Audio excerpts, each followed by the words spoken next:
Yo, what's up guys, Kevin here. In this video, I want to talk to you guys about how to store your snowboard gear over the off season. You could find that if you don't properly store your snowboard gear, you could have some damage to your gear over the off season. So if you can spend 15 or 20 minutes properly storing your snowboard gear, it can help you to avoid any damage. So starting off with some quick things you can do. If you have your goggles on your helmet like this, definitely you want to take your goggles off and properly store your goggles away in the case.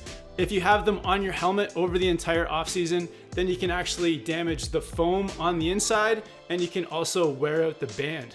So definitely take your goggles off of your helmet, put them in the case and store them with your spare lenses. Another quick, easy thing to do is make sure that your boots are fully dried out from the last time you went snowboarding. You also want to tie up your snowboard boots. If you leave them undone, they can actually lose their shape. So by quickly doing up your boots, it's going to help your snowboard boot to retain the shape. So when you put your boot on the next season, it's going to have that optimal shape that it's meant to have. Another quick thing to do is make sure that your mitts are fully dried out. I just popped mine on my boot and mitt dryer, and that's gonna save you any funky smells that may develop over the off season. So give them a quick dry and then store them in a dry place over the summer months. One thing you can do that does take a bit of time is cleaning the base of your board and putting a protective layer of wax on the base. To start, you can take the bindings off of your board.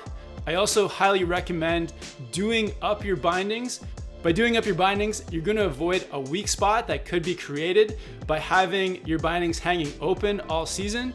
By doing them up, they're going to retain their shape and stay in their best condition.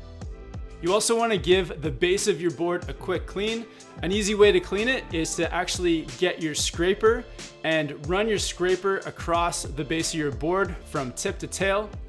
By using your scraper, it's going to help to remove any old wax, and it's also going to scrape away the dirt that's stuck to that remaining wax, and you'll see it pile up on the tail of your board.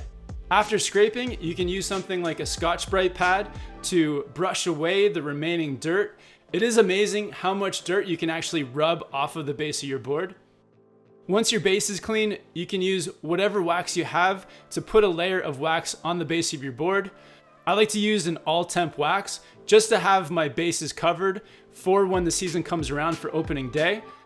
To wax your board, simply start by dripping the wax evenly across the entire base. Then work the wax with the iron evenly, keeping your iron moving and working the wax to the edges and all the way from tip to tail.